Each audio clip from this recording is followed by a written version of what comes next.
Since the beginning of recorded history, the human race has been at war. First with members of their own family, then their fellow countrymen, and finally nations at large.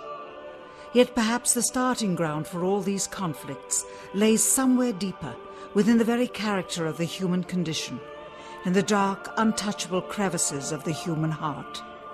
It is said that the first iniquity of free will began even before the maiden pilgrimage from the embryo, preceding the very creation of the earth itself, in the forelife of souls in the heavenly realms. The dawn of warfare, some believe, was initiated by a fallen angel whose trespass against God was pride.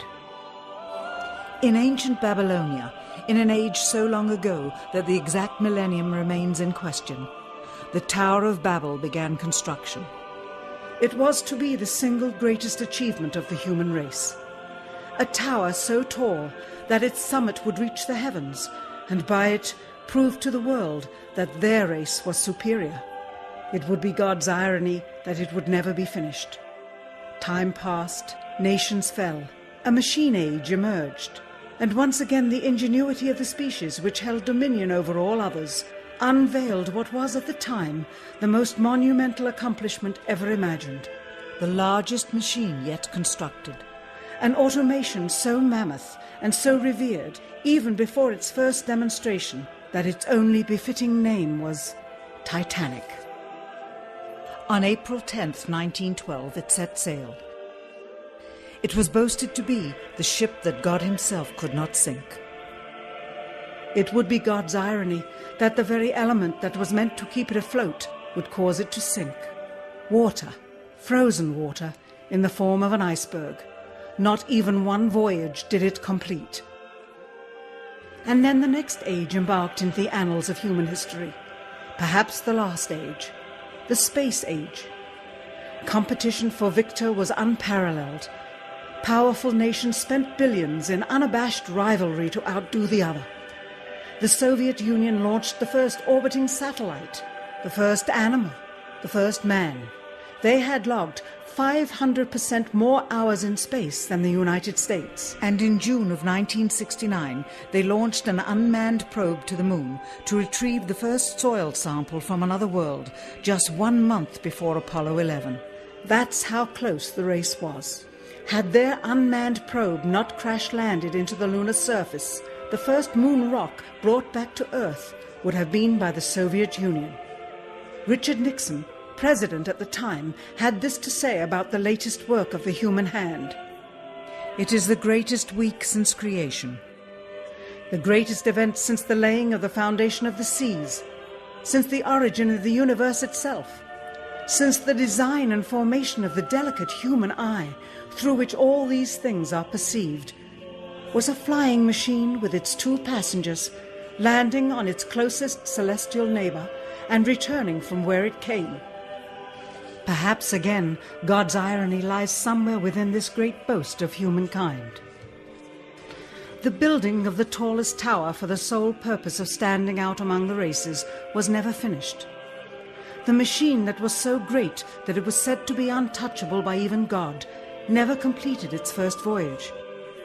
And finally, the crowning achievement of humankind, the greatest boast of the species, the event in human history most associated with pride in our own accomplishments, landing on the moon. 20 years later, and years behind schedule, the same space program couldn't put into Earth orbit a telescope with a lens that focused. And yet 2 decades earlier, a mission 100 times more complicated worked on its first occasion. With close scrutiny of the motives of the zealous Nixon administration, a critical examination of the entirely government-controlled press coverage, and newly discovered footage of the crew of Apollo 11 staging part of their mission, we wish to detail what may come to be the greatest government conspiracy of all time. A funny thing happened on the way to the moon.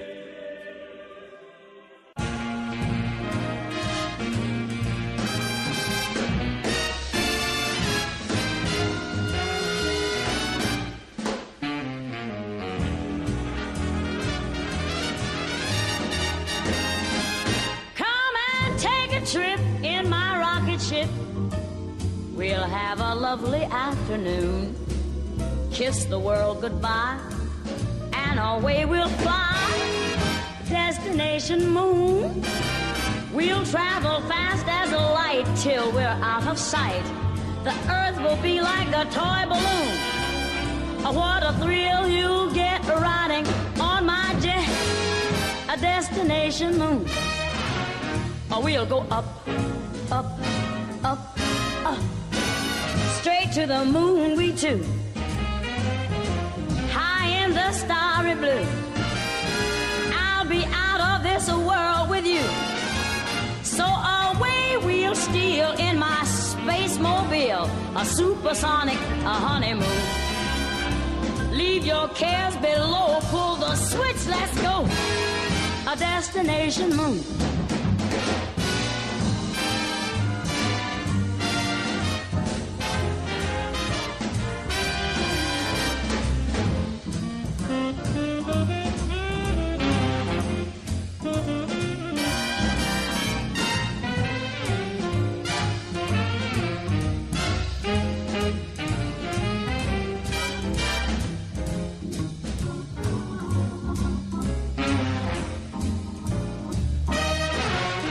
We'll go up, up, up, up, straight to the moon we two.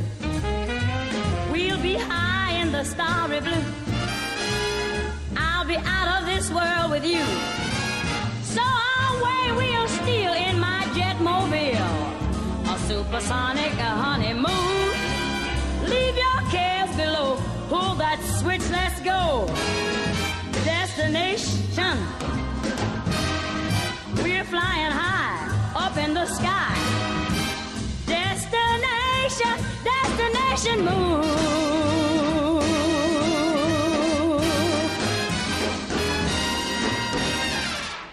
Dr. von Braun, how would you say we stand in relation to the Russians, and do you think we can ever catch up?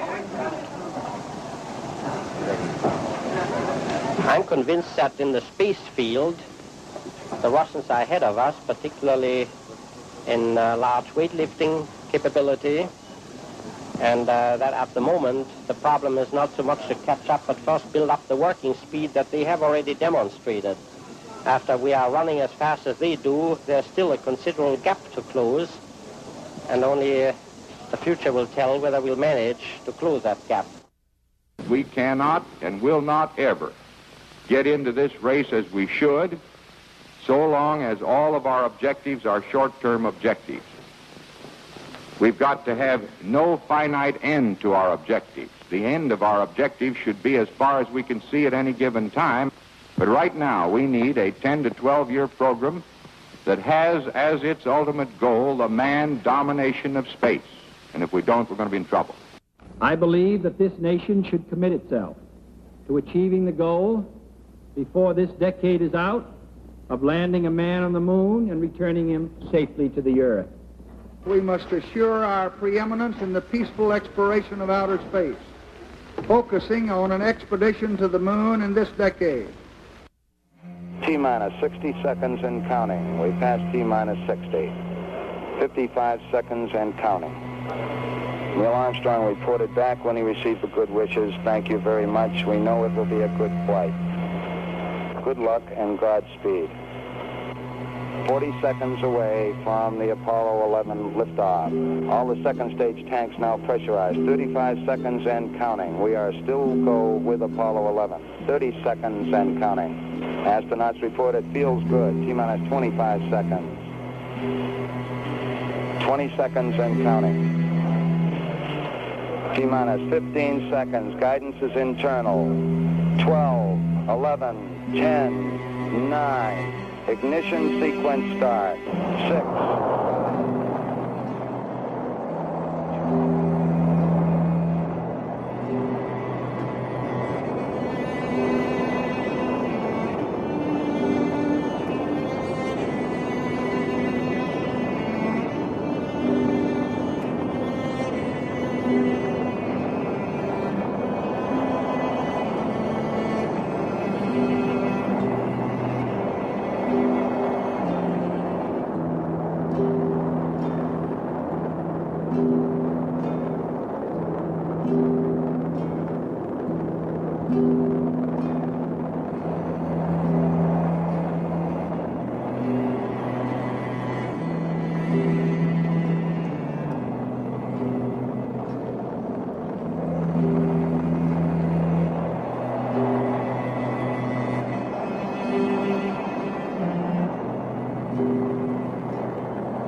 unbeknownst to the citizenry, high above the Earth, beginning at an altitude of 1,000 miles and extending an additional 25,000 miles, lay lethal bands of radiation called the Van Allen radiation belts.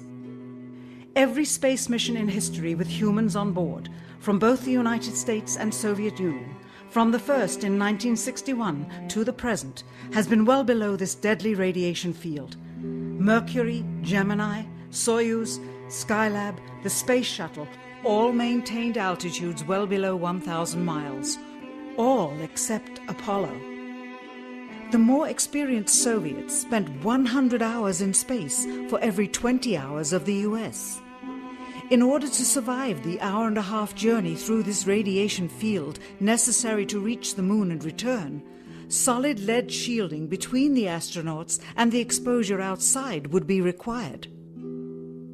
The mammoth Saturn V rocket used by Apollo was already 35 stories tall and weighed as much as a battleship. To add additional tonnage in the form of a lead barrier completely surrounding the crew members would have made it impossible for the vehicle to get off the ground. That is why the Soviets, though more advanced, only sent an unmanned probe to the moon. The Apollo spacecraft's narrowest shielding was less than 1/8 of an inch of light aluminum. In 1998, the Space Shuttle flew to an altitude of 350 miles, one of its highest altitudes ever, hundreds of miles below the beginning of a field of radiation that was so severe that the astronauts inside of their shielded spacecraft and inside of their shielded spacesuits saw flashes of light with their eyes shut that they described as shooting stars, due to radiation penetrating first the shuttle's shielding, then their spacesuit shielding, then their skulls, and finally the retinas of their closed eyes.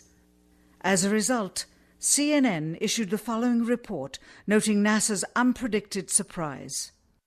The radiation belt surrounding Earth may be more dangerous for spacewalking astronauts than previously believed. Scientists say the phenomena known as the Van Allen belts can spawn killer electrons when the Earth's magnetic field changes. These electrons that are being studied could have an important effect, not only on satellites, which has happened in the past, but could also affect the astronauts by creating large doses of radiation that could influence their health.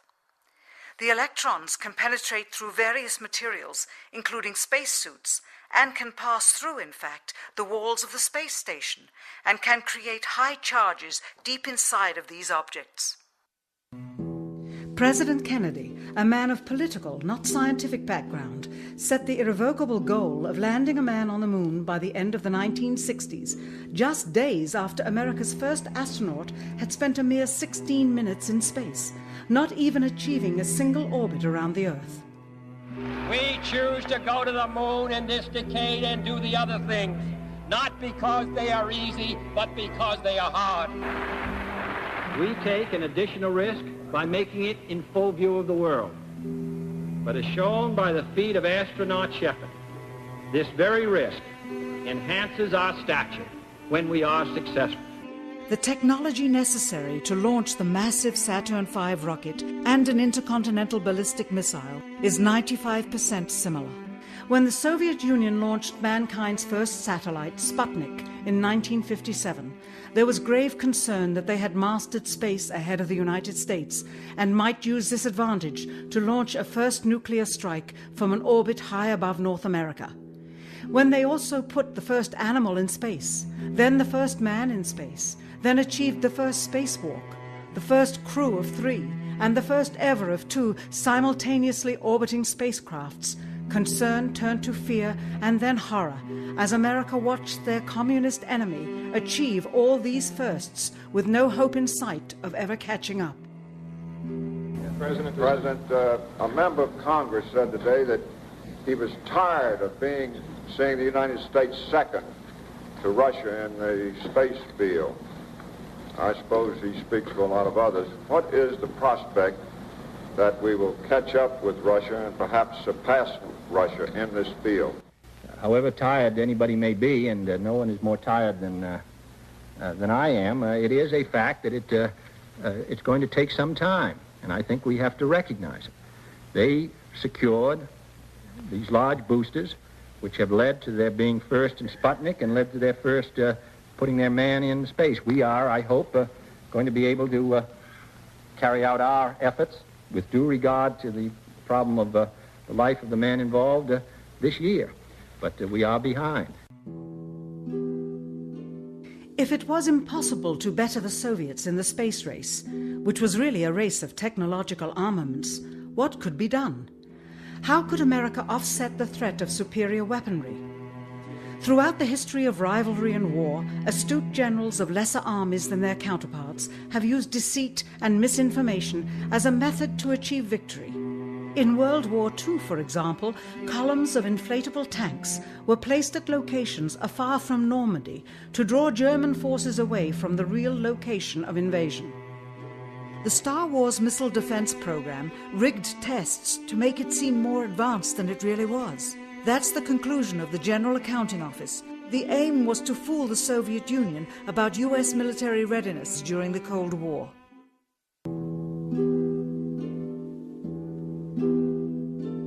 Certainly, it was not possible to fool just the Soviets about US strategic capability in the 1960s, while somehow informing 200 million Americans of the truth secretly.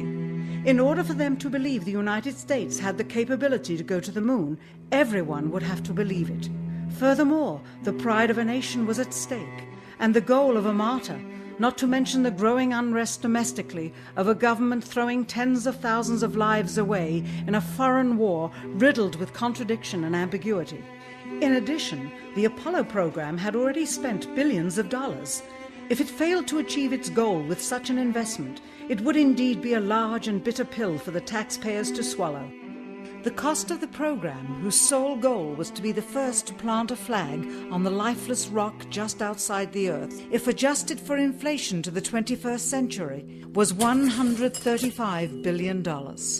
With a profit margin of just 7%, this would be equal to over $9 billion profit going to the privileged contractors chosen by their friends at NASA. If the machinery was in fact only achieving Earth orbit, as other earlier missions had already done, then the completion and functionality of the other components would not have been as important, and even more profit would have been made. $135 billion could feed 2 million people for their entire lives. It could also buy 2 million two-bedroom houses. Yet how could such an undertaking be kept secret, and for such a long time? To the latter, one needs only to remember that an unsolved riddle 6 years older, the assassination of President Kennedy, still daunts the minds of the vast majority of Americans. As a parent of a conspiracy, as his assassin being assassinated himself, the truth of the matter has still escaped history. In keeping a secret of the magnitude of the Apollo missions being fraudulently created, one turns to the Manhattan Project for comparison. Surreptitiously building the first nuclear bomb during the early to mid-1940s involved 129,500 people over a 3-year period. Yet the secret did not get out.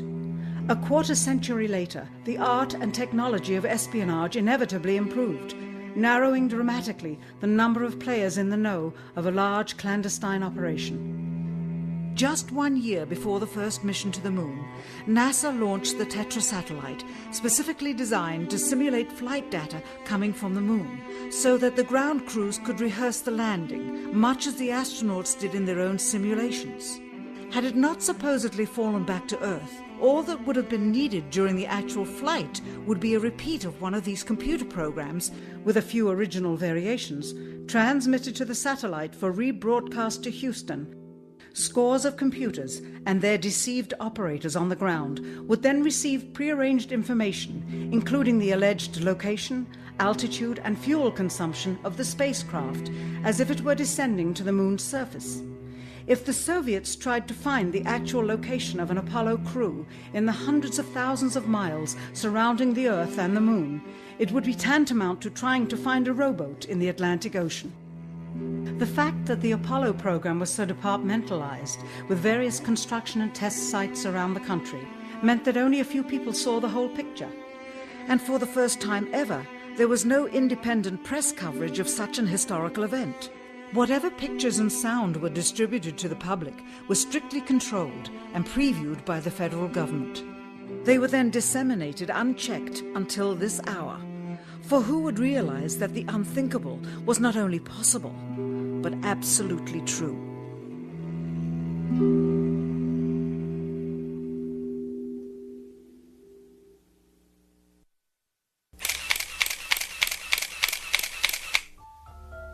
And what of the photographs? What do they tell us? On 3 separate occasions, our office asked NASA's Public Relations Department for every single picture of an astronaut on the surface of the moon, just during the maiden voyage of Apollo 11. Many duplicates were sent. In all, fewer than 20 pictures were found, including first-hand investigation on site at the agency's vaulted archives. Quite surprising, considering the historical significance of the event. These very photographs are the same ones circulated year after year on anniversary commemorations. It is estimated that in just the first 60 minutes on the moon, motivated by the tenuous nature of the circumstances, many more exposures could have been expediently taken. Also surprising is the scarcity of photographs of the mission's chief pioneer, Neil Armstrong. The greatest achievement in human history, and of the man whose first step echoed around the world, dawning a new age of scientific enlightenment, there is only one full-body picture of him on the moon, besides this ghostly reflection. This one, taken by an automatic camera mounted on the side of the lunar module. Perhaps he feared liability should the whole conundrum later become unraveled. Perhaps he has forgotten that he attested to the authenticity of the event with his signature on this plaque engraved by the federal government. In fact, in the more than 30 years since the event, aside from NASA's initial press conference and the occasional brief anniversary remarks where few questions were permitted, he has never given one on-camera interview to anyone, ever. From an analytical standpoint, photographic anomalies have to be sought out with an understanding of lighting and shadows. The most straightforward is simple. When objects are lit solely by the sun, as all the scenes on the moon were said to be, after all, lighting equipment was not only impractical, it was unnecessary in bright sunlight, then all shadows, regardless of the landscape, will run parallel with one another and never intersect, as shown by this example. In these seldom-seen photographs, obtained from a rarely used auxiliary NASA archival site, it is clear that these scenes were lit with artificial light. These shadows, which are cast at different angles, are evidence that a second light source is being used. In addition, the sun would not cause an isolated hotspot like this, only an artificial light would. Again, intersecting shadows and another hotspot. And again. And again. It is simply impossible for this picture to have been taken with sunlight on the moon. Here, the shadows are shown to be as black as pitch. And yet here, completely in a shadow, the astronaut is lit up like a Christmas tree. How can this be? Or this, on the shadow side of the lunar module. In this magnification of an Apollo photograph, a rock, very likely a papier-mâché prop because of the crease here, is categorized with the letter C. In later releases of the same picture, the letter is gone, probably airbrushed out. Here, a crosshair, which was burned directly into the image from the film plate, and thus should always appear on top of the objects in the photograph, appears behind the object in this scene, clearly revealing a composite of 2 pictures into one. Someone apparently forgot to create a burn crater underneath the lunar module's 10,000-pound thrust engine, despite the fact that during ground tests there was a real concern for the vehicle falling into the hole the engine created as it descended. Here is a Norman Rockwell depiction drawn just 2 years earlier based on the latest specifications and scientific data. In these enlargements, it looks as though the lunar module was simply placed there. Not even one speck of moon dust on the landing pod. As a result, all subsequent flights had to have the same discrepancy, which was explained away by the effect of no atmosphere. And what about stars? On the moon, with no atmosphere, they must have been quite a sight to behold. Yet there is seldom any mention of them, if ever, by any of the astronauts on any of the missions. Undoubtedly, creating a mural with all the constellations properly placed in the sky would have been virtually impossible to create accurately, much less realistically. A competent amateur astronomer would have been able to call attention to the slightest error in measurement. The answer? Not to talk about the stars. Ever. In their post-flight press conference, it was the only question to which Neil Armstrong responded with an absence of memory. When you looked up at the sky, could you actually see the stars and the solar corona in spite of the glare? We were never able to see stars from the lunar surface or on the daylight side of the moon by eye without looking through the optics. I don't recall during the period of time that we were photographing the solar corona what stars we could see. I don't remember seeing any. Years later, though, Michael Collins would remember seeing the elusive stars and wrote about them in Expeditions to the Moon. It seems his memory improved the older he got. Why don't stars appear in any of the photographs? Simply because the proper, mostly closed exposure setting for the camera's iris, set that way to compensate for the bright sunlight on the moon's surface, completely diminished the faintness of relatively distant specks of diminutive light. This answer is true. It does not, however, explain why they never took any pictures of the stars by themselves, with an exposure setting perfect for them. While they took 3 automobiles to the moon, they never took a photographic telescope. Had they done so, they would have been able to see farther into the universe than had ever before been realized. If they had taken a telescope and were not actually on the moon, they would have had to concoct undiscovered galaxies that might one day prove to be non-existent.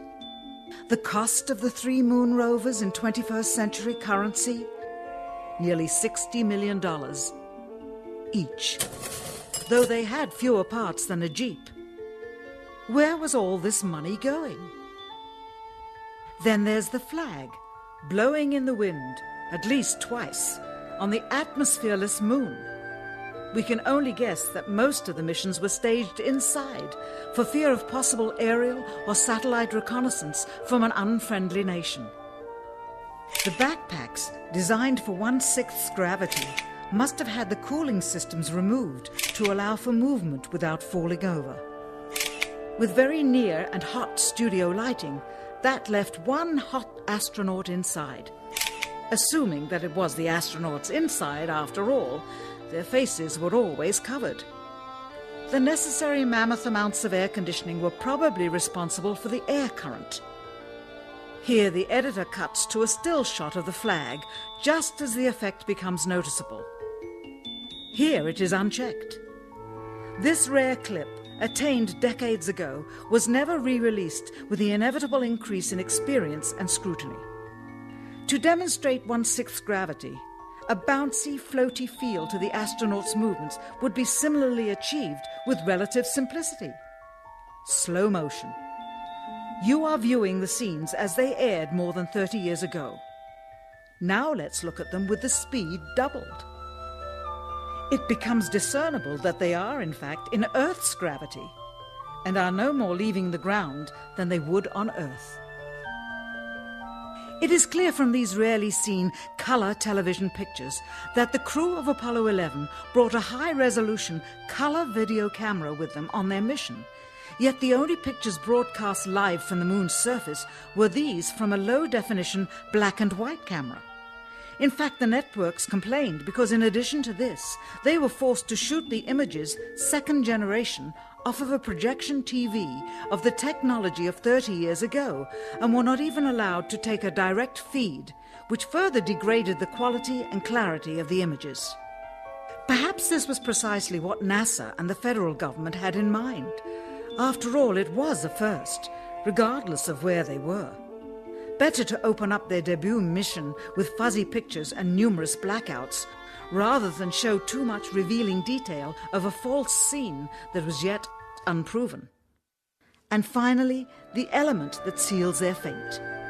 Of all the footage of Apollo 11 requested from NASA over a 5-year period, one gem was discovered just before the completion of this documentary. An old reel received by mistake. It contains the raw or unedited footage of the crew of Apollo 11, Michael Collins, Edwin Aldrin Jr. and Neil Armstrong, staging part of their mission for nearly an hour in living color, with exceptionally clear behind-the-scenes audio of conversations discussing the techniques used to achieve a disingenuous picture depicting the Earth at a distance in order to falsely demonstrate their far journey from it and their ability to survive passing through the Van Allen radiation belts. It cannot be misconstrued that this staging was done for some other reason prior to the mission, for the reel itself is slated and dated July 18th, 19th and 20th, 1969, the very days of the mission when they were said to be approaching and achieving lunar orbit. Furthermore, it is apparent they are in genuine zero gravity aboard the actual spacecraft, necessary to convince the mass media of their authenticity, just not any further than Earth orbit, as you will see. In this never-before-seen or heard footage, not only is the radio conversation between the astronauts and Houston Control audible, there is a secondary, private conversation taking place between the crew and a third confidential party, prompting the astronauts with what to say, when to speak, and how to effectively manipulate the camera to achieve the desired misleading effect. NASA claims that the Houston transmissions were the only ones taking place with the astronauts. Listen now as Houston Control initiates a conversation with the crew, only to find them too preoccupied with the behind-the-scenes trickery to respond. Moments pass and the oversight is picked up on by the clandestine third party, who quickly prompts them with talk. Immediately, Neil Armstrong speaks. Hello, Apollo 11. Houston, Goldstone says that the TV looks great. Over.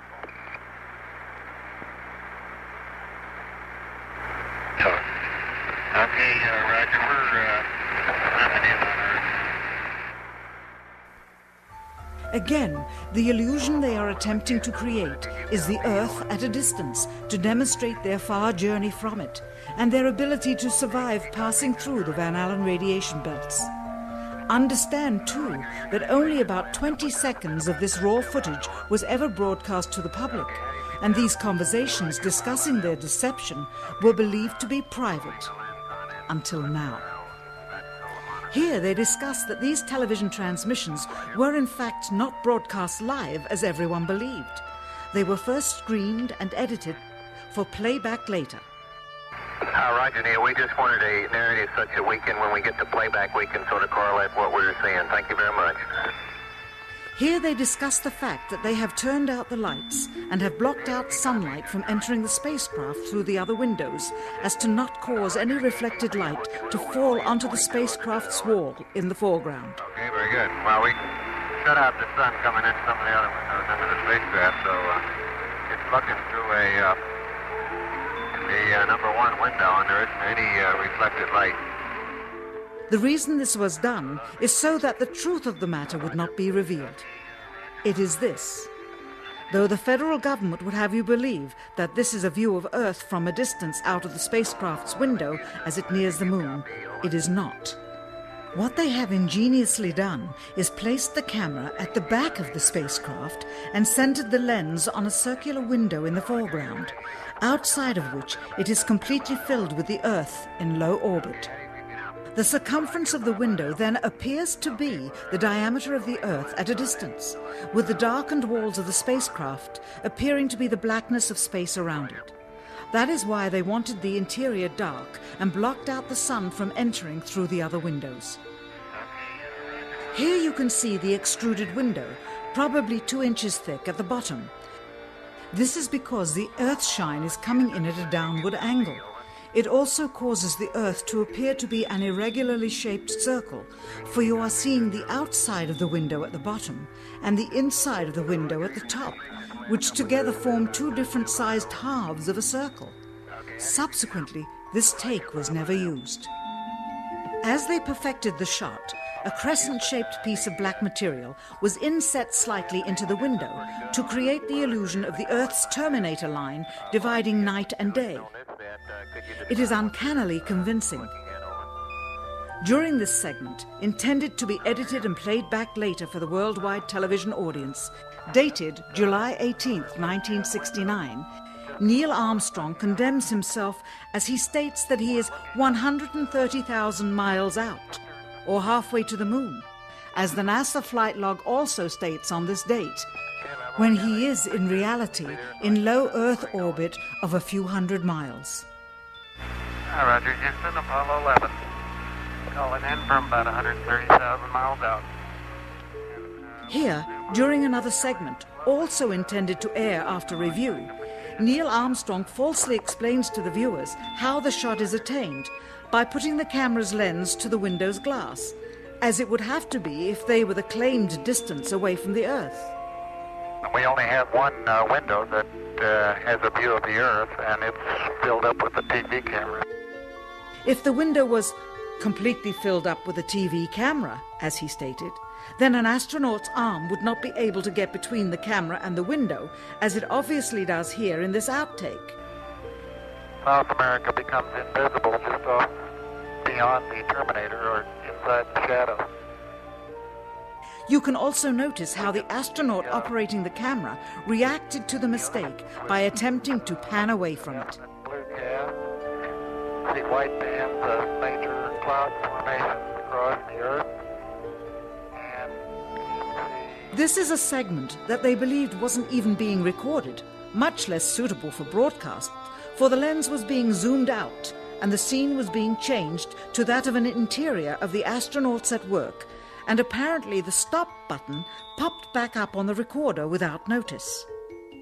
Here is the diffused work light that they used to see camera controls, but not throw light onto the spacecraft's wall. Here they remove part of the crescent insert.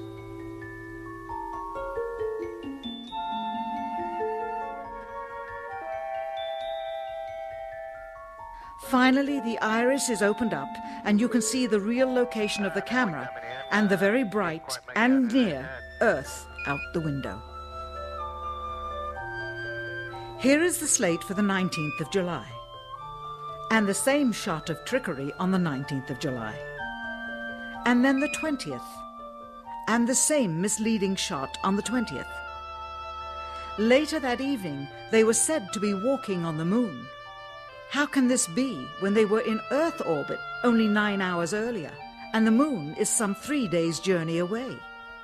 Furthermore, if they genuinely went to the moon, why would they be faking any part of it? Why this trickery with the window? By faking being halfway to the moon, it becomes apparent that they did so because they could not even go halfway. It thus confirms that the stumbling block to their success was the lethal radiation of the Van Allen radiation belts. Since the same equipment was used on the subsequent missions in the 40 months that followed, none of them could have gone to the moon. They only increased their proficiency at staging them. When some TV viewers of the second manned mission to the moon telephoned the networks complaining that reruns of I Love Lucy were being interrupted, it became clear that for the taxpayers, once was enough. But it wasn't enough for the government and contractors. Billions of dollars of pure profit went with each return. How coincidental that the following mission would have the element of life and death jeopardy. Apollo 13. Now the public would take going to the moon more seriously and be reconnected with the drama. We now realize that perhaps the reason Neil Armstrong has never given an on-camera interview is because he doesn't want to lie anymore. What threats may have been made upon such honorable men or their families to possess their reluctant cooperation and later ill feelings towards perpetuating this still darkened hour in American history. NASA's highest-ranking official, James Webb, resigned without explanation just days before the first Apollo mission. Why, when he was on the threshold of achieving the greatest accomplishment of his career? All 3 Apollo 11 astronauts also resigned shortly after their return. On the 25th anniversary of the event in 1994, Neil Armstrong made a rare public appearance and held back tears as he spoke these brief cryptic remarks before the next generation of taxpayers as they toured the White House. Today we have with us a group of students among America's best. To you we say, we have only completed a beginning. We leave you much that is undone. There are great ideas undiscovered, breakthroughs available to those who can remove one of truth's protective layers. He is that layer. Perhaps someday soon, with the uncovering of this footage and its meaning, the true patriots of America will rise up or come forward and free the citizens and themselves from the sin that so easily entangles and from a federal government that needs to have the gangrene cut off. Even if the government's destruction would come from the truth, then it is not worthy to stand, and its betterment would inevitably follow. All of us are mortal. All of us will die. Perhaps the seeking of a clear conscience before that hour will motivate the truth into the light. Perhaps as citizens we should offer amnesty for this and other crimes of history, for facts from those involved, before the truth perishes with them. Why must we wait until the year 2017 to open the Kennedy assassination files? Perhaps they will not even be opened then, for the law that reluctantly stipulates their release says so with this clause, quote, with the exception of documents certified for continued postponement by the President. Whoever believes the citizens to be too immature for the truth are too immature for power. The truth will always set us free.